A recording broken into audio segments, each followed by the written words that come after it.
Sweet. So yeah, we'll go ahead and get going, everybody. I know time is money and everybody's busy, so I don't want to waste everybody's time. I am Technical Sergeant Matthew Davis, the 5-6 Recruiting Service 5-6 President, and I'm extremely excited for this panel. This is something we've been working on for a while. Sergeant Harbour has been putting a lot of time and effort into it. He created the Providing Airmen Transitional Help, and he'll discuss a little bit more on that. But this is our way to give back to those that are deciding to go back to force or maybe considering it, right? It's a big decision about your career. So one thing we do get with recruiting service 5-6 is we don't do a lot for people that are going back to force. So this is our way to kind of help people transition.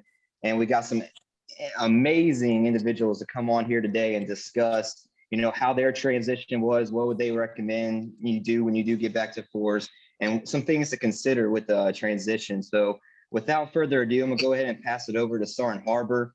He's gonna be the moderator for today and he's gonna kill it. So it's all yours, Sergeant Harbour. Hey, thank you, Sergeant Davis. Hey, everybody. I'm Sergeant Harbour, Officer of Sessions Recruiter here in Long Beach, California. And like Sergeant Davis said, I'll be your moderator for today. Before we get started, because I know myself, and if I don't do this now, I'm going to be beating myself over. So I want to say thank you. Thank you to Sergeant Davis and Sergeant Buchanan for putting this on. I mean, without y'all, honestly, I don't think this panel will be happening today. To the viewers, thank you for attending, whether you're with us here today or you're watching the pre-recorded version of this. And of course, thank you to our panel members, which include Chief Master Sergeant Wilfred Morgan, Chief Master Sergeant Brett Hamilton, and Senior Master Sergeant Select Carlton Holt. Thank you for taking some time out of your busy schedules to be here with us today. A couple of ground rules for today. If you could, please mute all mics and hold all questions until the end of the panel. That would be greatly appreciated. Before we get started, I want to talk a little bit about P.A.T.H, which stands for Providing Airmen Transitional Help. I chose P.A.T.H because we often talk about our career paths, and along that path, we will make many transitions that we could always use a little help along the way. So what we're doing today is just one way that this platform can be utilized, but I'm hoping that we can expand even further and help those transitioning other ways. So for instance, maybe we can have like a P.A.T.H panel for airmen transitioning to NCOs or NCOs to senior NCO panels as well. That's just the idea that we have set. So lastly, I understand that our panel members experience may differ from yours, their situation and whatnot, but it's about taking their advice and their wisdom and applying it to your situation once you decide to return to force, if that is the case. So with that being said, we're going to move on to our first guest speaker, Chief Master Sergeant Wilfred Morgan. If you could please just explain, your experience, your DSD, any advice that you can give to these individuals, or any unexpected obstacles that you may have ran into, that would be greatly appreciated, sir. What's up, teammates? I'll turn my video on so you can see my ugly mug on a Tuesday. Shout out to you all for putting this on and really being deliberate with investing in your teammates' growth. So you all as well. Again, I'm Chief Morgan, originally from Washington, D.C., born and raised in Washington, D.C., enlisted in the Air Force in 1999 as a weapons troop. At that time, went through that for about 4 years. Then I decided to cross-train in the CE, doing CE for about 5 years. Coming up, when I was coming up, one of my supervisors always told me that if you wanted to do 20 years in the military, you had to do a special duty. So I did step out for a while. I was not a recruiter, but I was a military training leader out at Fort Meade. I did that for 4 years. Then after that time, I came back to the CE career field. I've been back in CE since 2012, actually, is when I came back into CE after doing my MTL gig.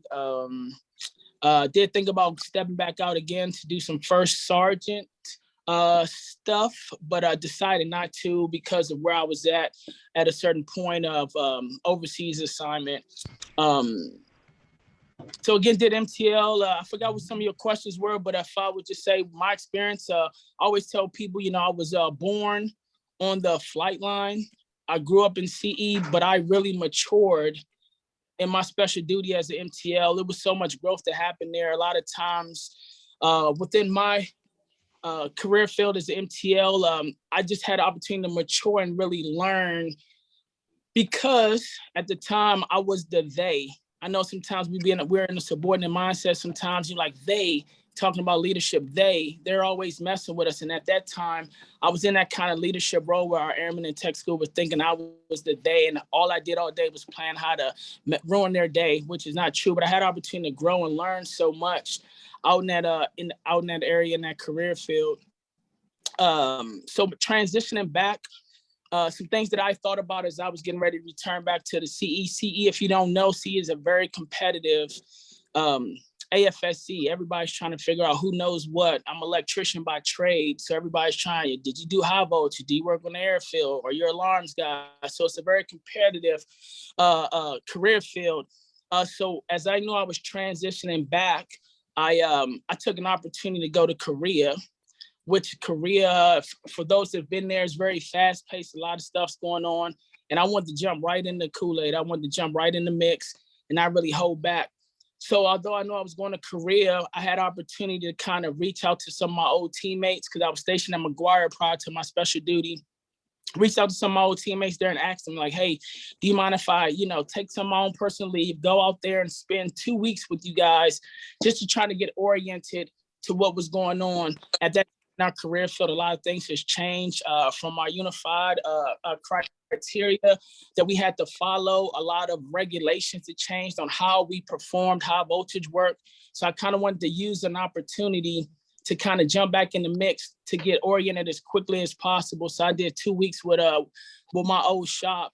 Went in there, wore civilian clothes, had the proper PPE as I worked on a day-to-day, but it was a way for me to kind of jump back into the mix and orient myself. That's my quick story for right now. I turn it over to some of my other panel members so I don't hog up the time. Over.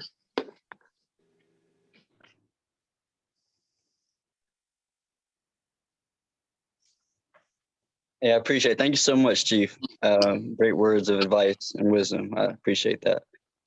All right. Chief Master Sergeant Hamilton, you there? I am. Hey, how's it going, sir? Good. Again, thanks for having me. Hey, thanks for coming. Hey, same thing. We're looking for any advice. Maybe you can introduce yourself, talk about your, what DSD you had, your transition back to your career field and how that went for you. And what'd you do to capitalize off that special duty once it was over and transitioned back to your career field? So for me, I came into recruiting at 9 years into my career. And then after recruiting, I elected to RTF. It was the right thing for me to do. I always tell people that you have a feeling. It might be in your heart, but you have this feeling and you know what you need to do. And sometimes what you feel you need to do isn't always the easy thing. But that was the decision I made. Wanted to get back to vehicle operations for numerous reasons. One of them to do the convoy mission. So shortly after returning to force, deployed, did the sustainment brigade stuff for the Army for a year, and then came back to main base, which was at Minot. I see that the other chief there is at Minot. So it was a fabulous assignment, actually. Love it up there.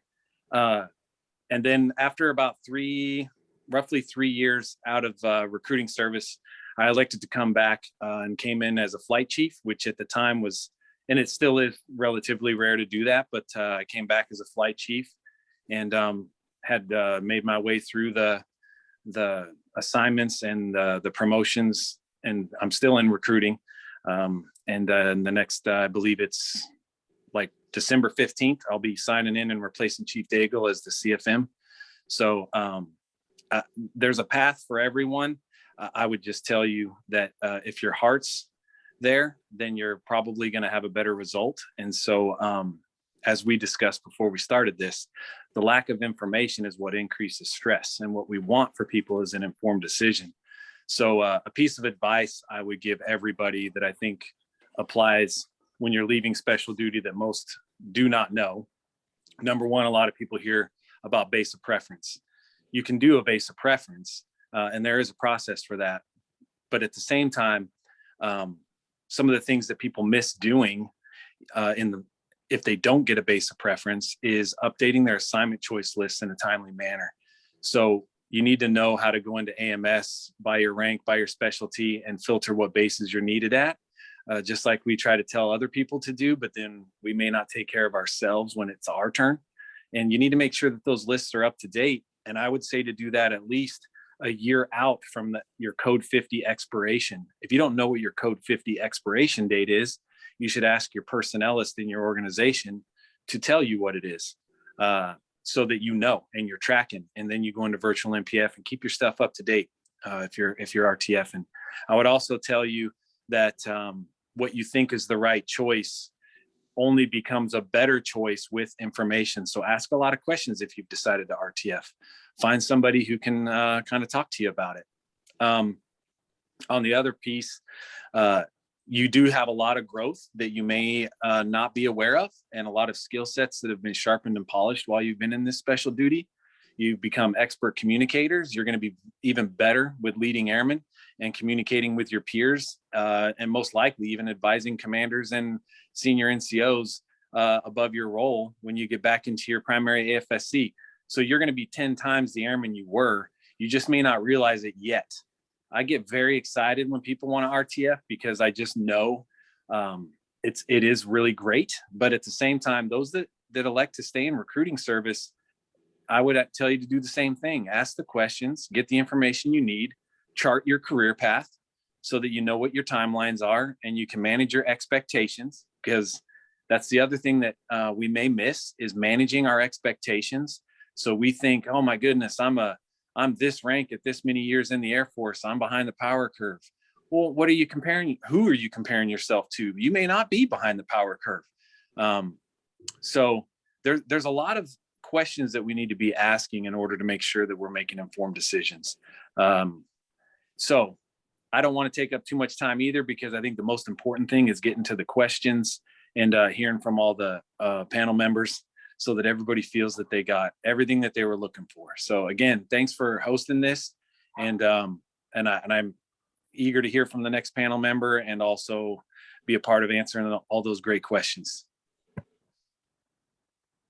Hey, I appreciate it, Chief. Thank you. Thank you so much for your time. All right. So next up we have Senior Master Sergeant Select Holt. Sir, right now to my knowledge, you're a shirt, right?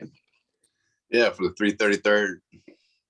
Awesome. Yep. So, I had the honor. I recently went to the First Sergeant Symposium, and I got a whole newfound respect for you guys. So anytime I'm able to mention, or see a shirt, I just want to thank you for everything you do.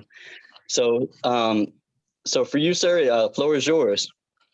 All right, appreciate it. All right, everybody, C.J. Holt, originally from Arlington, Texas. Currently, right now, I am deployed at IUD to CENTCOM Forward Headquarters, where I serve as the SEL and the First Sergeant for a joint organization.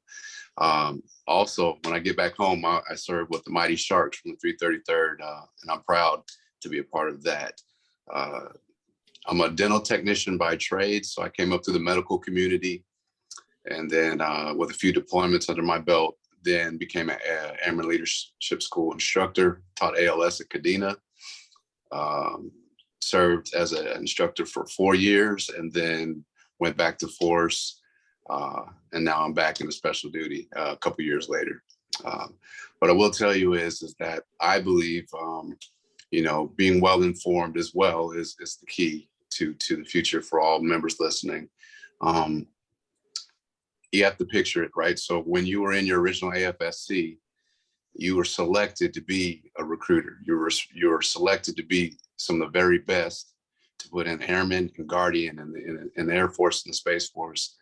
And there, your AFSC gave you, where you were given basically to the recruiting team, and your job is to put them in there. So as you go throughout your career, the biggest thing is when you come out of special duty, or if you stay, that's the choice you need to make, and you need to think about it and ask as many questions as you can.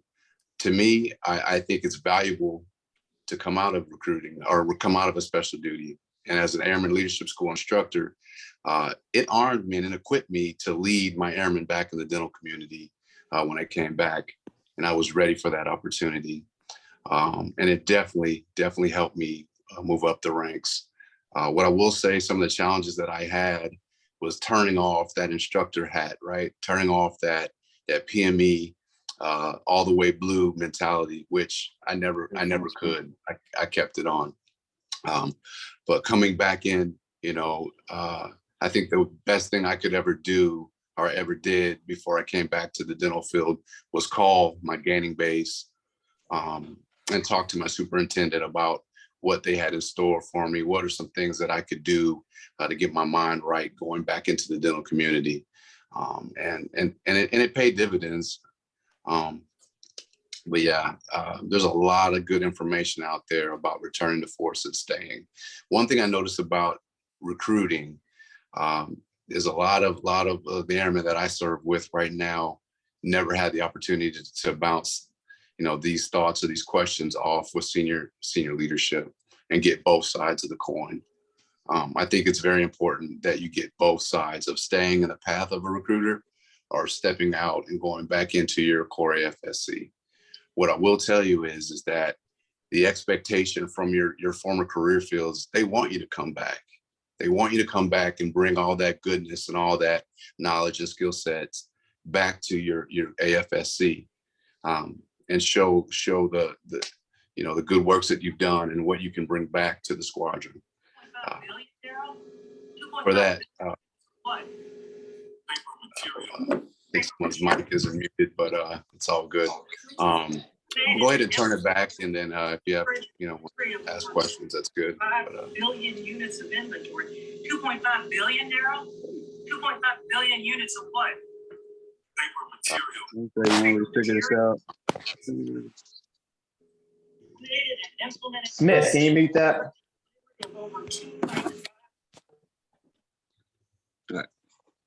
That was an interesting conversation, but back to you. I appreciate that, sir. I really do. All right, so I guess now we'll open it up for any questions. You can either feel free to cut on your camera, answer any ask any questions you have, or throw them in the chat, and we'll do a few minutes for that. I'll drop a quick question for Senior Holt. Congratulations on the promotion, sir. I just want to know, your views going from, instructor back to force, then first sergeant. What made you want to go the first sergeant route?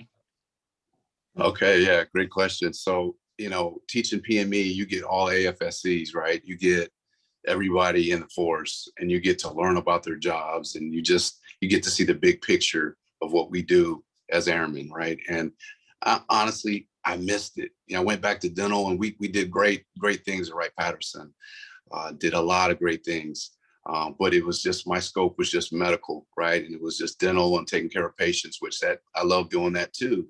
But I missed dealing with the rest of the force. So when I became a first sergeant at Wright-Patterson, I was, fortunate enough to join the 88th Communications Group, and I had cyber folks, I had comm guys, cable dogs, and then I had the OSS, which was air traffic controllers, flight line, ammo and such. So being able to just learn everybody's mission set and help our teammates the best I could and serve as a first sergeant.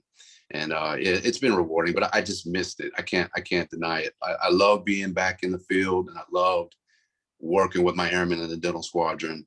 But when the opportunity arose to serve as a shirt, I jumped at it. It took me a couple of times. I wasn't selected right away to go back. It took my third try to get it. But yeah, and now I'm working with recruiters, right? That's one of the best things I've ever been able to do as a shirt, is to watch you all put airmen and guardians in the military, and it's a big deal what you all do. So, over. Awesome. Thank you. Awesome. It looks like we have a question for Chief Hamilton, sir. The question is, were you expected to still be a subject matter expert in your primary AFSC when you RTF'd? That's a solid question. I would say you're not. to the degree you may be asking, you get coded as an L. And so I believe it's an L, but you have 6 months to transition back to your level of knowledge as far as core tasks go. You recertify on things. You don't lose your skill levels, but you recertify. Things have changed, and people understand that. But you would be shocked, as I said, at how much larger your threshold for stress is now. You will probably find that you will be back in the seat as great as you ever were, probably even better, inside of 90 days. Because you've been doing that for a long time before you came into recruiting. And so it will be more natural to you than you may expect. And you'll probably be charged with a whole bunch of additional stuff. For me, I was only at my base for roughly 90 days. And then I went downrange. There was a little bit of pre-deployment training involved, but that's where they needed me to go. And that was the whole point for me, was to get back out there and do what I needed to, what was expected of me. And they needed a tech sergeant to go downrange and lead convoys. So I felt that I was up to the task. I didn't feel that I was behind the power curve at all. Was it Sergeant Buchanan that asked? Is that correct? Yes, sir. That's correct. Does that help, Sergeant Buchanan, or do you have a follow-up question? Or did I create confusion where there wasn't very much? Let's see. He says, yes, sir. That's perfect. Right on. All right. Looks like we have another question here from Sergeant Keating. He says, I guess this is for anybody. Would you say there is a higher chance of promotion for someone transitioning back to force? So I'll just take it quickly and very superficially. I would tell you that it is going to be very member specific, because I don't know how you did as a recruiter, but your records, you're going to go against others that were coming out of special duty. You're not going to go against your career field for promotion. You're going to come against all people returning that promotion cycle out of special duty. So if you were comparing Chief Morgan and myself, him as an MTL, he may have absolutely been superior, whereas as a recruiter, I feel that I was absolutely average.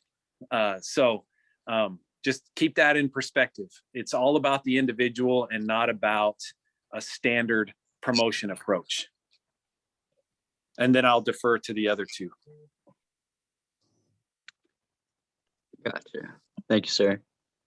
Yeah, so I'd like to chime in. I think the chief is spot on as far as how well did you do in your special duty. But I also think when you start going back and maybe not that year, but the year following, when you're going, when you're looking at being promoted again, I don't want to say against your peers, but amongst your peers, how many of your peers stepped out and jumped into special duty? I mean, that speaks volumes. And I think it does help, but it does also matter how well you did in your special duty. Were you absolutely, on fire, or were you just average, right? And so if you were doing the right things and you were meeting the right milestones and you were leading, it'll be transparent on your EPRs, and it'll stand out when it comes time to look at your board. Awesome. Chief Morgan, someone asked, we got Tech Sergeant Hansen, just wants to know, when were you in MTL? Yes, I was an MTL from 2008 to 2012. I would like to kind of chime in on some of those talking points. I really believe is it Chief Holton? Did I say that correct? I'm sorry if I messed that up. Chief Holt. Yes, sir. Holt. Yeah. Holt. I made senior this year, sir. But not there yet. Yes, sir. What's my other teammate? Chief. Well, the other chief, I'm sorry. I'm trying to look up the name, so I apologize. Hamilton, sir. Hamilton. One thing that I really love that he said that I gotta wholeheartedly agree with is that you're not going to understand or recognize it, because sometimes we come back into the career field a little bit hesitant, right? We're looking at ourselves like, man, you know, I kind of been out. Do I remember how to do this? Do I know how to do that? But in terms of leading and really being able to take on a lot of stuff, I wholeheartally agree with him that I think he mentioned your stress level or the bubble that you're in, you'll be able to understand and accept more. What I always ask our teammates when they come back as well is that I think it's super important for you to showcase those talents. A lot of times I've seen some of our teammates come back from special duties and they're kind of, I call it double dutching. They're kind of like, should I do it? Can I do it? Can I do it? Should I do it? But I think it's awesome just jumping right in there and being able to showcase your talents. Once you be able to showcase those talents, right, then when you are in your new unit, when it is time for EFDP, I know we just had ours just yesterday. We had some folks that recently turned from special duties, and for them to gain that breadth of experience and to see how they're performing right now, it's exciting that they're leading some of our team members. It's exciting that they went out and did a special duty, gained all of that knowledge, and are able to deliberately pour it into our team members now to provide them education on if they should do special duties, to provide them different perspectives on how to lead people. Because sometimes and I'm gonna speak from a C perspective, sometimes we get so caught up in just our career fields that we tend to lose the bigger picture. So they come back with some of that. And I totally appreciate it. So I just wanted to chime in on that. And I think I said it, 08 to 2012. I think I said, you said you remember me if I saw something pop up. Yeah, air power. All right, we have another question from Tech Sergeant Williams. He said this is questions for anyone. He asked, I'll be at the end of my contract when I'm finished with recruiting. If I'm trying to go overseas, would it be better to try my luck at returning to force? If anybody to chime in on that. So for recruiting, some of those overseas assignments require some additional skill sets that you may or may not have, because although you're coming at the end of your contract, I don't know what tier you're in. So pay particular attention to that. But as far as going overseas, it goes back to what I alluded to in the beginning. Make sure that you're in your virtual NPF. You're looking to see if you have assignment needs overseas in your career field for your skill level, and keep those assignment preferences up to date, and also try your base of preference. But again, the other two members may have some opportunities to speak on it as well. But what I notice is many people just think base of preference, and then they put bases that don't need them, and then they wait, and then they've waited so long that they're picking off the mandatory movers list, which for me, there was 2 Minots, a Florida and a Dover. So I just had to pick which wing at Minot I was going to work for. And I was fine with that, but that's what ends up happening. So get the information you need so that you can make an informed decision and populate that assignment list accordingly. And you'll have a better opportunity regardless of whether you stay in recruiting or you leave recruiting. Because if you don't get it right on your assignment preferences, then you're not getting it right either way, whether you stay or go. I would just recommend adding the notification on MyPERS when those assignment listings come out, so you kind of know. And then, just like Chief said, you got to play the assignments off AMS. If not, you're wasting an opportunity. And it just depends on what's open during that time period. Awesome. I appreciate that. Hope that answered the individual's question. Let me see here. I chime in real quick, kind of going on a different path of what our teammates, because everything they said was spot on. I would say don't get caught into the location. I know most people might see Minot on their mandatory movers and get all shook, but man, if this has not been one of the greatest assignments, this is my 4th base as a senior non-commissioned officer, and easily the best one that I've had as a CNCO. Mission here is far the greatest that I'm a part of when you talk about housing two legs of the nuclear triad. For my defenders, yes, it does get rough for my defenders, and I will not lie. But I will ask you all not to get caught up into the location. The reason I spent 3 years at Joint Base Pearl Harbor Hickam, and I literally at that moment in my life thought about getting out of the military because of the structure there. Right, I'm in Hawaii, beautiful weather, but I don't get to spend all my days and afternoons out on the beach. I'm in the office doing whatever needs to be done, right? And talk about getting after mission there. And in the PAT-CAF, we understand what the mission is there. But it was a challenging place to be. And most would be like, man, Hawaii, I go there in a heartbeat and leave Minot in the back burner. But I will actually not to get caught up on a location. I'm a big mission guy. What is the mission asking of us? And that's what I want to be a part of. And that's how we begin to tie in a lot of things that CSAF and all those folks are talking about. But I kind of want to share that perspective with you all as you all think about where to go next. Over. Yes, sir. I'd like to echo what Chief Morgan was saying. As I mentioned, the last comment I had made about Minot being a great assignment after recruiting, and if you want to go somewhere, again, I would echo what he said is go where you can leverage your talents and your abilities, and don't get too caught up on location, because Minot was an incredible assignment, and it was one place that when I was a young airman deployed, somebody said they were from Minot, explained it, and I was like, oh my God, I know I'm going to get that base. Oh my God, I know I will. Well, fast forward like about 10 years and I was there, but incredible assignment. My family loved it. They still talk about it. And we had left Minot about 10 years ago, but it not about location. I would agree with him on that. It's all about where you can leverage your skill sets and talents, and you'll have the most rewarding career at that point. Thanks, Chief. Let's see. All right, so any further questions? Any last questions? Yeah, I'll drop one more in there. Speaking about family, how was the transition from your DSD back to force for your family as well? Because that's probably a big deciding factor for a lot of recruiters, or any DSD for that matter. And this is for anyone, everyone.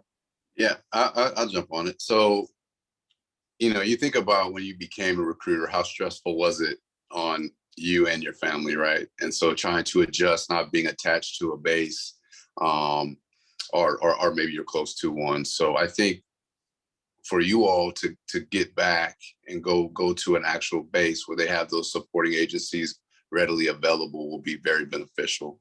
I know when I came out of PME duty, our ALS instructor, my wife was happy because I was spending a lot of time in the classroom. And then after duty, I was grading papers.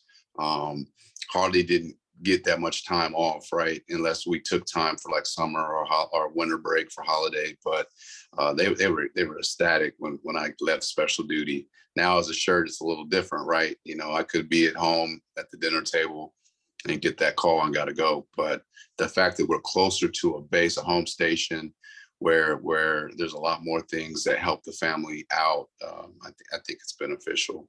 So I think it's a win-win.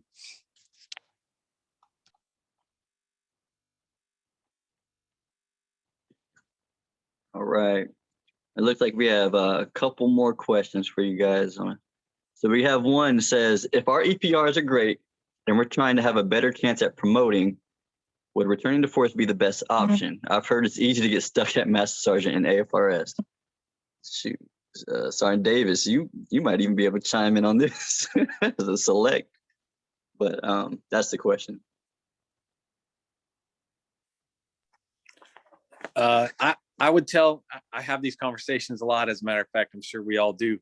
I just seem to have them very recently as well. I wouldn't tell you that your promotion opportunities are greater or lower in either way.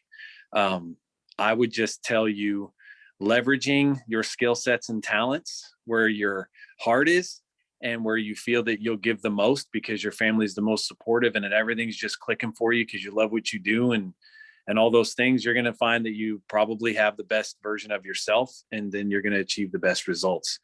The entire Air Force get stuck at Master Sergeant, because that's where we go down to 3% of the enlisted force can be E8 and above.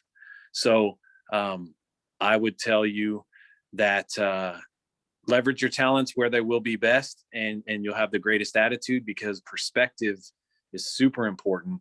And if you're feeling it and it's where you need to be, then you'll probably give a lot more effort and have a lot bigger impacts. But again, it's very individual specific. We're heavy on Master Sergeants right now in recruiting service. So depending on what tier you're in, we would, again, it's very individual specific. So food for thought. I don't know what your AFSCs are, because they may be heavy on Master Sergeants as well. So you got to keep that in mind as well. Appreciate that, sir. All right, so we have a couple more questions, and then we can wrap it up. So we have, how possible is it to retrain upon returning to force? And that question's for anybody, if you know. All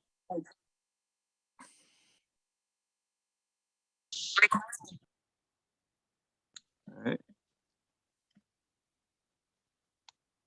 All right, so we'll move on to the. Is Chief Morgan still on there? He probably deals with that more so, because he's sitting at Minot and possibly advising people trying to cross train. Oh, how easy or hard is it to retrain? I actually could not speak to that. Do we have some of our team members that here stationed with us that do a lot of retraining? They do.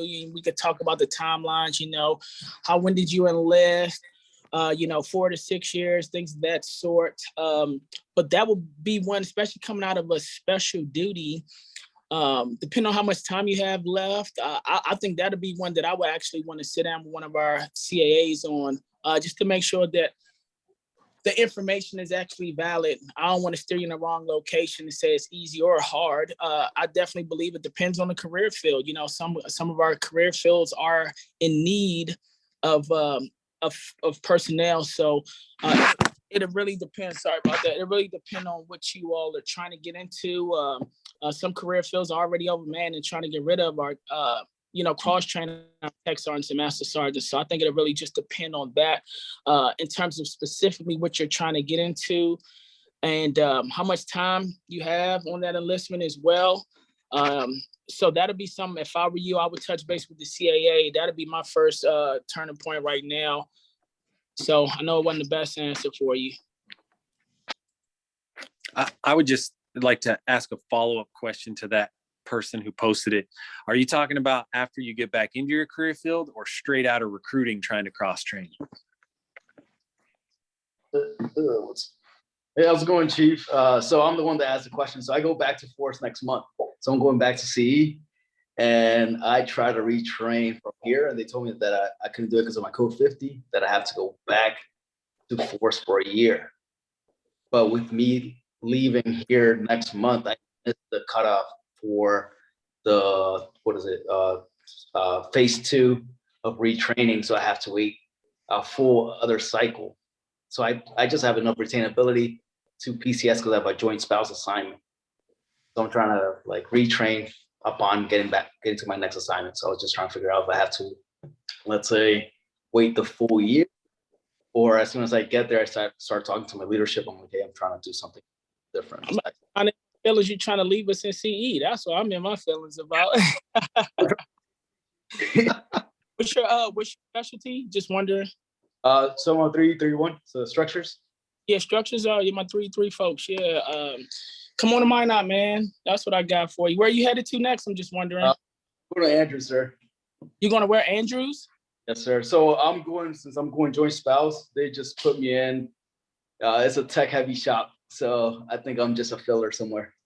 So true story, if you wanted to, Davis has my contact and stuff. Reach out to me. I got one of my closest teammates. I actually call him a mentor of mine. It's over at Andrews, and we can start some conversations. We can at least start some conversations, see what things look like, and maybe put you in touch for further conversation and decision points. Thank you. Yep. So get my contact. First name is WILFRED. Last name is MORGAN. Only one in the global. Yeah, feel free to reach out, and we could have some further discussion to see what it really looks like for you, or what different options you may have, to be honest. Thank you, appreciate it. All right. Looks like we have a final question. They asked, this is from Texan Rather. Where do you find where your career field needs are aside from the mandatory movers list to align a BOP with needs? So are you trying to do your list? Texan Rather, are you there? Yes, sir. I was just, you guys were talking about the needs of the career fields, being able to see where there are slots to align your application with. So I know that there's the mandatory movers that comes out once a quarter. Where else? I'm not familiar with where you go and see where you your would go career in- field needs. You would go in AMS and you're going to put your primary AFSC and skill level. And then it's going to populate what bases have needs. And you're going to want to update that list quarterly until you get an assignment.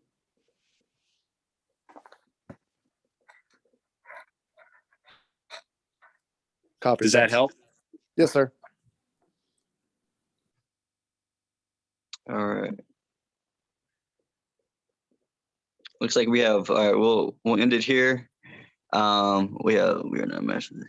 Okay, someone already answered. All right, sounds good. All right, well, Sergeant Davis, I think that is all the questions. I think we're good there. So I'm gonna send it back to you, sir. All right, so before I do my closing statements, I just want to open it up to any closing remarks from our guest speakers. Any last minute words of wisdom you'd like to share with us?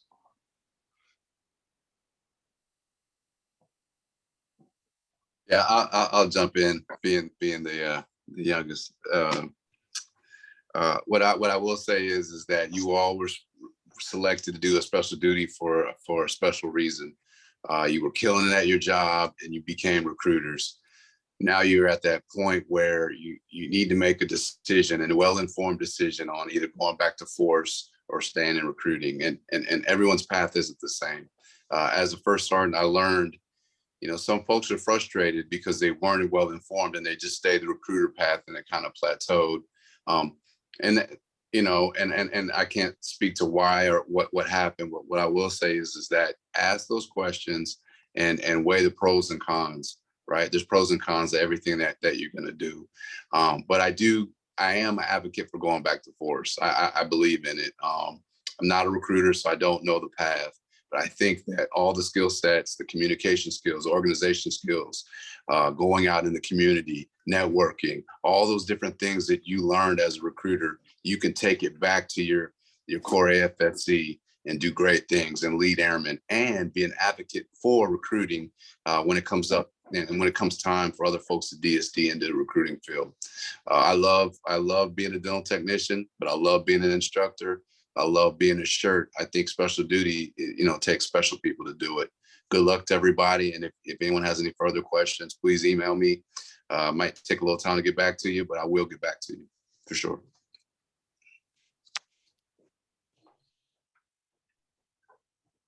Awesome. Chief Morgan? No. I'll chime in. One thing I would say is, stay in touch with your community. I know you all are super busy, recruiting members into the service. Know it's very challenging on what you guys do on a day-to-day basis, but I would ask you to stay in tune to what's kind of going on in your career field. Keep those contacts with you. I know Davis does. I know you speak to Chief Weezer every now and again, and you and I speak every now and again, but keep those career field contacts in tune. So as you get make those decisions, you have somebody to reach out to, because every specialty does have its little isms or its differences. I know when I was coming back into, I spoke a lot to our assignment manager at the time. Her name was at the time, I think she was Senior Master Sergeant Patricia English, or Master Sergeant Patricia English. But I was able to keep in contact with her, and I was able to get informed about what did she see her vantage points on where she needed members, and through that discussion is why I made the decision when I returned to go straight to Korea, to kind of jump right in there and get back in the mix of my career field, which I believe was super beneficial when I actually PCS from Korea a year later and went to Aviano Air Base. I think it really prepared me for what I needed to do down there. So that's my last, I guess, point of advice. I turn it over to my teammate over, and you guys have a great day. Thank you, Chief.